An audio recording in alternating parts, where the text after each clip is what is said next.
Salut à tous, ça va de votre côté les amis? Ben là. Bon, aujourd'hui là on va parler encore des RC. Bon, vous-même vous savez que le sujet des RC, c'est tellement beaucoup qu'on peut passer des années à parler. Donc je vais toujours parler des RC. Une autre fois on va changer, mais là je vais tout parler des RC parce qu'il y a tellement de choses à dire. Parce que les RC aussi, même quand il veut parler de nous, il n'y a pas ça. Hein. Il parle de ça. Donc moi aussi je vais parler que tout des RC. Bon, aujourd'hui là je vais parler de la Grague des RC. Ici et au Cameroun. En fait, pour commencer d'abord, par exemple au Cameroun, Cameroun étant au Cameroun, je parle de la Grague au Cameroun de l'époque, hein, avant que les affaires de série américaines là où ça va ça, brésiliens là viennent gâter nos choses. Vous savez qu'avant à l'époque au Cameroun, avant 2000 là, quand on était au Cameroun à l'époque, la Grague c'était facile hein, avec les récits. Pas que c'était facile, si tu veux, c'était simple. C'était pas compliqué comme maintenant. Maintenant là, je sais pas ce que les récits veulent quand tu les gragues. Les séries brésiliennes sont venus maintenant là. Pour regarder, c'est comme si tu faisais une dissertation, mon frère. Celui qui n'a pas mal, alors fait comment? C'est-à-dire que tu regardes, et il veut que tu fais comme les Walla font. Quand tu montes sur le cheval, tu dis que la nuit est tombée, ou c'est quoi? Je comprends pas. Avant, c'était comment à l'époque? Avant que les machines deviennent troublées. Avant, quand tu es une fille, au Camer, par exemple, à Douala, là, tu dis, mamie, c'est comment, non?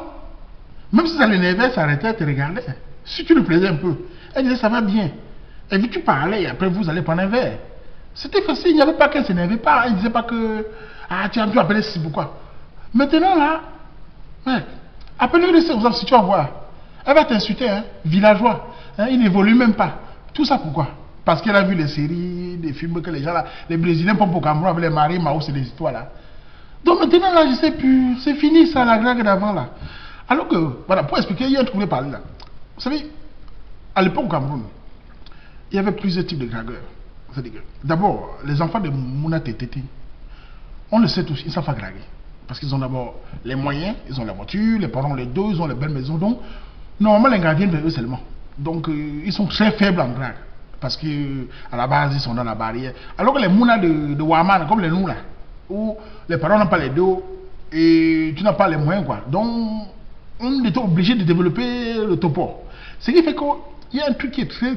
Qui m'impressionne souvent, même jusqu'à présent, même sur nous les Camers, surtout les hommes Camers ici, c'est que tu retrouves souvent ça sur certains Camers, même ici en Europe. Par exemple au Cameroun, on avait un truc là, le courage. Vous savez, le courage que tu te lèves le matin, tu gragues 10 filles. Tu t'en fous. Elle dit non, tu continues sur l'autre. Ça veut dire que tu n'avais pas la peur des râteaux comme les Watt disent ici. Ah, j'ai peur des râteaux là. On n'avait pas ça nous là-bas. Tu attaques 3 filles, 2 filles, elle dit oui. Celle qui dit oui, c'est bon. Celle qui dit non, tu t'en fous, tu continues, c'est bon. Tu dors. Elle a dit non, c'est vrai qu'elle va dire oui à une autre personne. Donc c'était comme ça dans notre état. On avait ce courage-là. Et en force d'attaquer, tu trouvais des astuces, des petites phrases, tu savais comment prendre les gars. Ce qui fait que ce courage-là, quand tu as ça au pays encore, et que tu quittes du pays pour venir en bain, avec ce courage-là, il faut tout faire pour ne pas le perdre. Beaucoup de Camers arrivent ici, ils perdent ça. Et je remarque souvent ça. C'est-à-dire que certains Camers arrivent ici, là, après 6 mois, ils deviennent comme les Watt.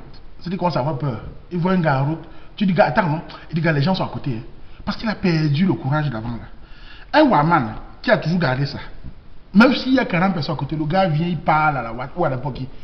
Vous regardez, on ne sait pas son problème. Vous allez pas le taper. Ici, on ne tape pas quelqu'un parce que c'est grave. Donc vous allez regarder, vous allez vous calmer vous-même. D'abord, quand les gens voient comment. Les gens te regardent, on voit que tu t'en fous. On te fout la paix. Voilà. Donc quand on quittait le pays, on arrive ici en Belgique maintenant là. Il fallait maintenant qu'on garde le courage là, parce qu'on n'avait rien. Tu n'as pas le monde à fouetter. Tu n'es pas étudiant. Parce qu'un étudiant, même s'il n'est pas mon fouetter, si tu veux, il a un séjour déjà. Donc ça lui fait dormir.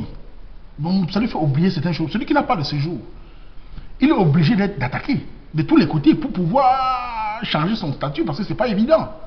Donc, quand on est arrivé ici à l'époque là, on avait encore ce courage là. Et j'ai remarqué même ça ici en Belgique. Vous savez, les gens des autres pays, par exemple, dans notre groupe, on était peut-être quarantaine. Hein. Il y avait d'autres pays, peut-être autour de 10 Camers. Mais c'est toujours les Camers qui attrapaient les Ménis, surtout les Gawa, tout ça. Et les autres pays, Rwandais, soumis. Ils nous demandaient souvent, mais comment vous faites? Je dis, mais parce que nous, on est courageux. Et aussi, c'est vrai que, sans prétention, hein, nous, les Camers, on a une façon de topola qui passe mieux. C'est-à-dire que, comment expliquer, sans pas manquer de respect aux autres pays. C'est-à-dire que, l'accent, on sait facilement changer nos accents.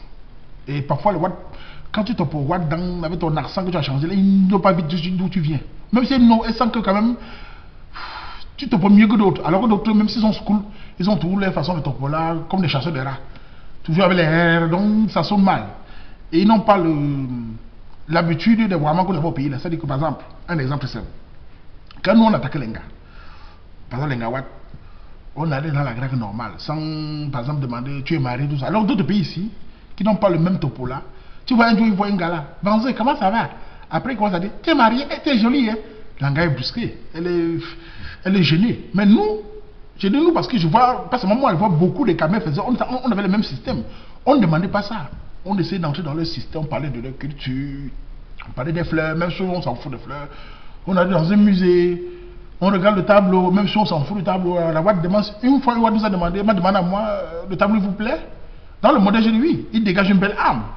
Elle m'a regardé, ah, vous connaissez. Elle a senti que l'on connaissait. Pourtant, je m'en foutais carrément du machin. Mais il fallait que l'engagement, que je connais un peu quelque chose. Ouais, non. Donc, c'est cette habitude-là que nous avons qui a fait que beaucoup de pays ici, les gars des pays ici nous respectent beaucoup. C'est pas dans votre pays, mais en Belgique, vous allez demander à des Guinéens, de tout ça, et les Maliens, ils vont dire que les Camerounais sont très forts. Donc, un gars, on ne peut pas nous rivaliser en Belgique. J'ai déjà vu ça de tous les côtés. Les Camerounais, de partout, tu vois une bombe Camer. Une bombe, parce que les Camerounais ont le topo là. Donc, les gars qui ont regardé ça, ils réussissent mieux ici. Voilà. Maintenant, je voulais maintenant tourner la page, entrer dans la page du vif du sujet même. C'était quoi? C'était pour parler de topo et avec les gars Camer. Donc, nous, quand on arrive ici maintenant, là, avec le courage qu'on avait, on attaque les gars facilement. Maintenant, dans les attaques, qu'est-ce qu'on faisait? On fallait maintenant que, quand tu as attaqué, que tu as eu ce que tu voulais, il fallait maintenant aller vers les récits parce qu'on a beau dire ce qu'on veut. Tu es un gars Camer, tu tournes partout, tu vas venir vers la récit. Tu as beau dire que tu t'en fous, elles sont comme ça. Même si elles sont comme ça, on va se supporter. Donc on revient tout vers la récit. Qu'est-ce qui s'est passé maintenant avec les récits? Nos récits ici, Massa, je ne comprends pas nos récits. Et que le pays avait le comportement là. Elles viennent ici encore, elles instaurent ça. Le comportement que j'ai dit, ce que j'ai dit, c'est quoi? Nos récits ici. Au Cameroun, quand tu regardes une fille au pays, par exemple, pas tout, mais généralement, quand tu regardes une fille, à la deuxième seconde, la tension s'installait. Dans quel comportement? Le Jacques te regarde, commence à te regarder du bas à pied. Tu sentais déjà une tension. Et j'avais remarqué ce pays. Et ici encore, tu vois encore ça s'intéresser. Prenons un exemple très simple. Tu es dans un train. On va parler du Watt. Parlons du Watt. Parce que vous savez, les femmes, c'est. Pour moi, je pense que les femmes, c'est tranche d'âge. Une fille de moins de 25 ans n'a pas la même réaction en général comme une femme de plus de 25-30 ans. Celle de 25 ans, encore mini-mignon, elle mime encore trop. Qu'elle est jeune, tout ça. Donc, généralement, elle est parfois plus agressive. Et une fille de plus de 30 ans n'est pas la même chose parce qu'elle a un passé et elle ne va pas jouer. C'est la dernière ligne droite. Donc, il y a certaines choses qu'elle laisse. Donc, je veux parler des filles de moins de 25 ans là, pour vous montrer un peu ce que je voulais dire. Vous sentez dans le train, par exemple.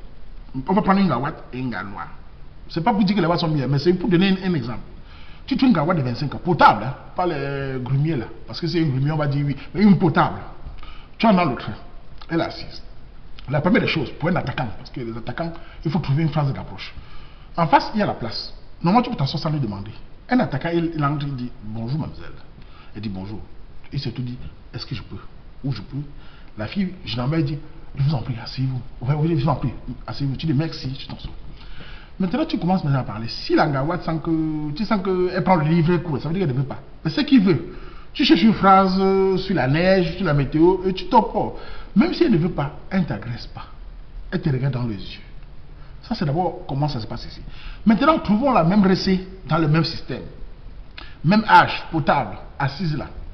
Tu entres. Tu viens, tu dis bonjour. Première chose. Bonjour. Elle fait d'abord 4 secondes.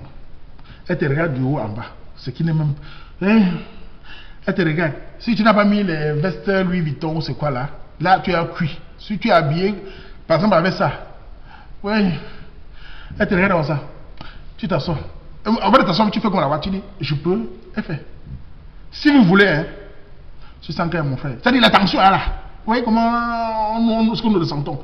Tu dis merde. Ça, c'est quelle ma chance, c'est ça, mon frère. Tu t'assois. Un attaquant comme nous là, on dit bon, on va pas gâter le trajet, on va quand même continuer à parler. Tu regardes le machin, tu dis dis-moi, mademoiselle, la météo, ils annoncent quoi c'est aujourd'hui? Elle fait. Moi, je ne regarde pas la météo, hein. Voilà comment nous c'est fait. Elle t'agresse directement. Finalement, tu es même découragé. Tu es obligé d'encore de rentrer vers les watts. Après, on dit que tu fuis les seuls pour aller vers les watts. C'est parce que les récits, quand tu les tapes, il y a toujours la tension. Maintenant, parlons d'une récit que tu la vois dans la rue. Tu vois une voix dans la rue, tu suis, tu dis bonjour madame, bonjour, se trouve telle chose, tu cherches un prétexte, même si elle ne veut pas, elle va te répondre tranquillement. Une RSC, tu la suis, bonjour, elle se tourne d'abord, elle regarde d'abord du bas en haut. Vous ne savez pas ce qu'elle cherche. Où est-ce que voir si tu as mis les bateaux là-haut? Est-ce que les bateaux là en Europe, mon frère? Elle regarde du bas en haut, elle te regarde. Oui, est-ce que tu as fait? Moi je ne connais pas, hein. Sauf si tu sors d'une grosse voiture. Là oui, si tu sors d'une grosse voiture, là tu as les chances qu'elle te répond bien. Mais si tu es habillé simplement, tu es cuit. Voilà pourquoi on dit souvent ici que, enfin, souvent